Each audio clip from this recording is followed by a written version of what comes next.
I'm really curious the game or the props you prepare. So my mind is already fly to the things you prepare. Could you show me? It's like a treasure hunt game. Yes. To see so many things. Yeah. Could your camera see if I can aim the camera. My house is kind of a mess, so I want to not show you all of those things. Wow. One of the things, so I have popsicle sticks. Yeah. And I have a balloon. And I have pipe cleaners. And I have a spoon. Okay. This is a spoon for cooking. Yes, it's a spoon for cooking. And then I have, see these, it's just it's a plastic spoon and some, let me see if I can do this, some buttons. Okay. Oh. Oh, buttons. Buttons. Mm-hmm. I was going to use googly eyes, and then I realized probably a lot of families in China don't have googly eyes. But one of the things I thought that you could do is you could make, if you had glue, which I don't have any glue right now, but you could make a little doll. Yeah, I could not see your hand. Yeah. Oh, see it now? Like this. So if you glued that on, and then I have a little red one for a mouth. And you show me red. Oh, okay. See the red button? Oh, okay. So yeah. I can see it. So, yeah. And what you could do is you could use this to practice English. Oh. This could be a guy from the United States. So this guy only speaks English, right? He only speaks English. So then you would have to speak English back. Okay. And you can also do the same thing with a cooking spoon, which you actually don't need to draw on it. I'm drawing on my cooking spoon. You know, I like to do weird things, Shuli. But wow. And it could be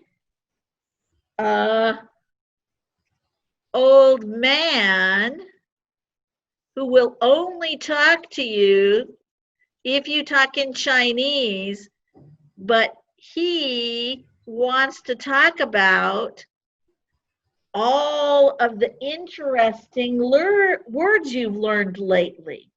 So you would talk to this guy instead of, and then you as a parent could talk back, and you could pretend you were this guy, and you could be having a conversation with your child about Chinese vocabulary words, for instance.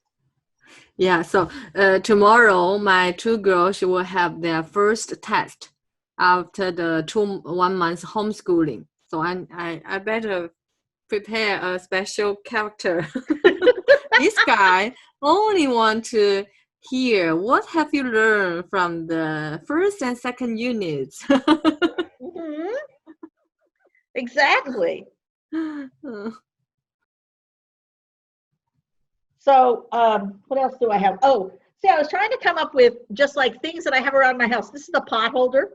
Yeah. So you could, if you wanted to, and again, this would be combining your child homework with playing, is you could play pitch and catch.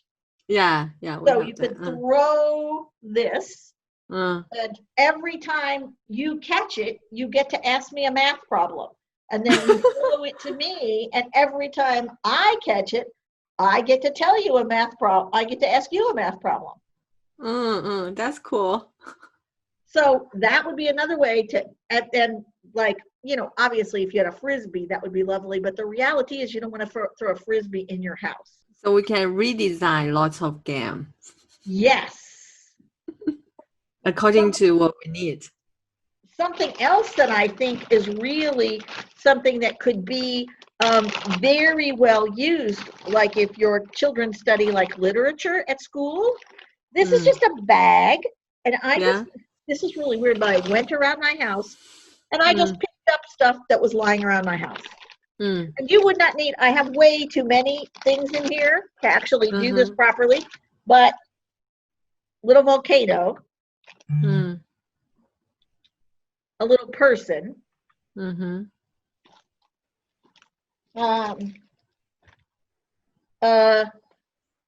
that's a lightsaber. Mm-hmm. I'm sure everyone has lightsabers sitting around their house. That's a key. Mm. And ooh, here's a flower pot. Uh-huh. And here's a puppy. Okay. Mm.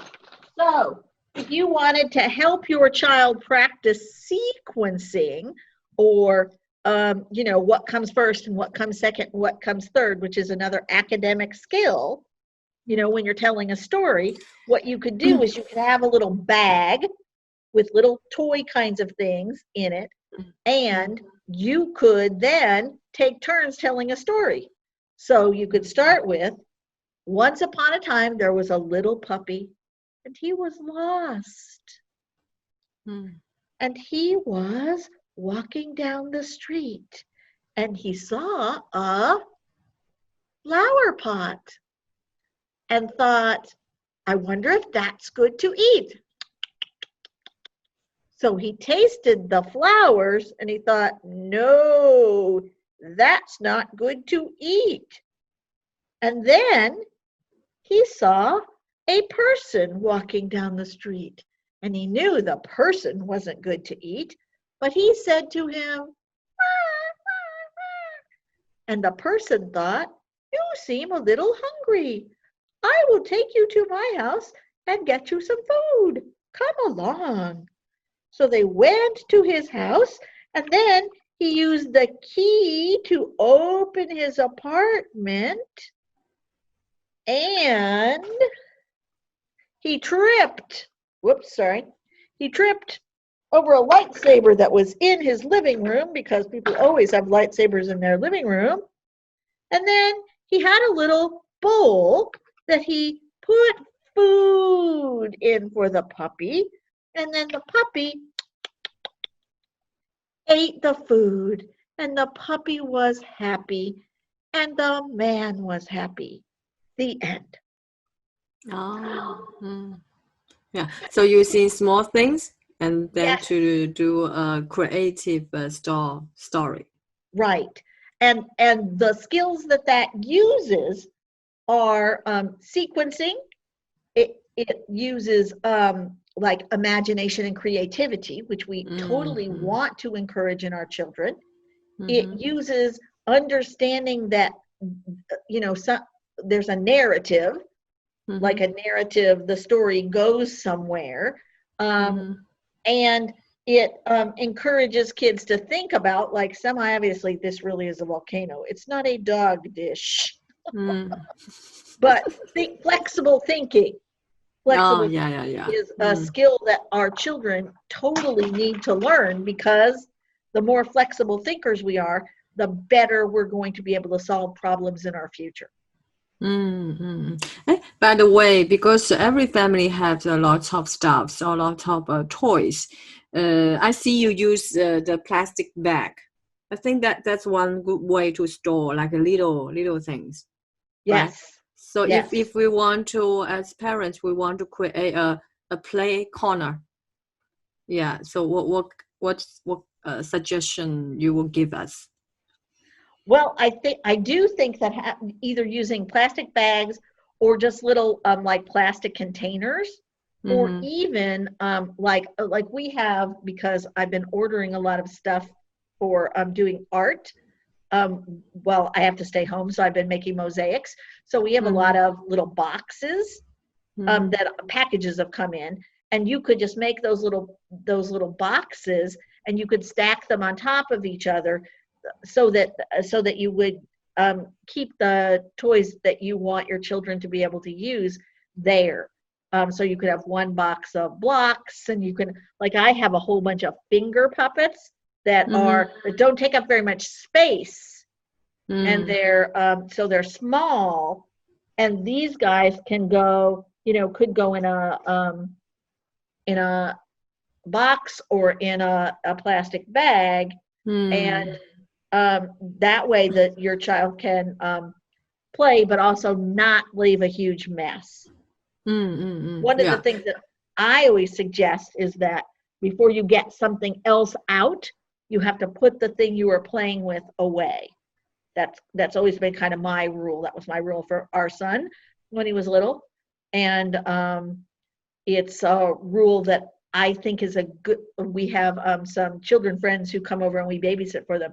And that's our rule for them, is before you get out the next thing, you have to put the things you've been playing away. And that way it keeps the clutter down. Yeah, because I suddenly have a good idea is that actually now is a good way to practice Adlerian play parenting, right? If you can have a real like Zoom classes, and then maybe morning we teach the parents the game and they can practice, and then they can come back with questions.